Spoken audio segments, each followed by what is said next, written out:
Hi, welcome back to my YouTube channel. നിങ്ങൾ മുഴുവനായിട്ട് കണ്ടോക്കണേ video. ഇത് എളുപ്പത്തിൽ ഉണ്ടാക്കാൻ പറ്റുന്ന ഒരു കറിയാണേ. ബാച്ചിലേഴ്സിനും ഉണ്ടാക്കി നോക്കാം. കറി വയ്ക്കാനിപ്പോൾ ഒന്നുമില്ല, അങ്ങനെ തന്നെ കുമ്പളങ്ങ മാത്രം ഉണ്ടെങ്കിൽ തന്നെ നമുക്ക് ഒരു നല്ല കറിയും തട്ടിക്കൂട്ടാം. ഇപ്പോൾ എനിക്കിന്ന് വയ്യാണ്ടിരിക്കുകയായിരുന്നു, അപ്പോൾ ഞാൻ ഒരു എളുപ്പത്തിലൊരു കറി ഉണ്ടാക്കുന്നതാണ്. പരിപ്പ് വെള്ളത്തിലിട്ട് വെച്ച് കുറച്ച് നേരം കുതിർക്കാനായിട്ട് വെച്ചു. അതിലേക്ക് കുമ്പളങ്ങയും പച്ചമുളകും ഇട്ടിട്ടാണ് ഈ കറി വെക്കുന്നത്. എളുപ്പത്തിൽ ഉണ്ടാക്കാൻ നമുക്ക് നോക്കാം. ഇതിലേക്ക് കുമ്പളങ്ങ ഇട്ടുണ്ട്, ആവശ്യമായ പരിപ്പ് കുറച്ച്, ഒരു തക്കാളി, പച്ചമുളക് നല്ല എരിവുള്ള പച്ചമുളകാണ് ഇവിടെ ഉണ്ടായതാണ്, അത് പകുതിയേ ഞാൻ എടുക്കുന്നുള്ളൂ.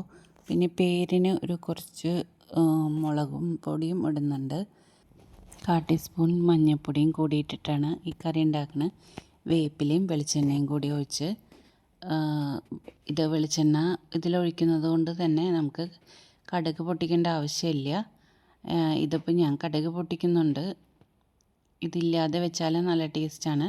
ഇത് നിങ്ങൾ ഒരു പ്രാവശ്യം ട്രൈ ചെയ്ത് നോക്കൂ. പിന്നെ നിങ്ങൾക്ക് പെട്ടെന്ന് ഒരു കറി വെച്ച് എവിടേക്കെങ്കിലും പെട്ടെന്ന് പോകണമെങ്കിൽ തന്നെ ഈ കറി വെച്ച് ഉപയോഗിക്കാവുന്നതാണ്. ഉപ്പ് ആവശ്യത്തിനിട്ട് നന്നായിട്ട് വിസിലടിച്ച് എടുത്താൽ മതി. ആവശ്യത്തിന് വെള്ളം ഒഴിച്ച്, വെള്ളം കൂടിപ്പോയാൽ തന്നെ ഇന്നൊന്ന് വറ്റിച്ചെടുത്താൽ മതി. ഇത് സൂപ്പർ കറിയാണ്. ഊണിൻ്റെ കൂടെ ഒരു പപ്പടം വറുത്തതോ ഒരു മീൻ വറുത്തതോ ഉണ്ടെങ്കിൽ ഉച്ചയ്ക്ക് നല്ല കറിയാണ്. ഇത് പെട്ടെന്ന് വെക്കാമെന്ന് വിചാരിച്ചിട്ട് അത്ര ടേസ്റ്റ് ഇല്ലാത്ത കറിയാണെന്നൊന്നും വിചാരിക്കേണ്ട, നല്ല കറിയാണ്. ഇതൊരു വിസിലടിച്ചെടുക്കുന്നുണ്ട്.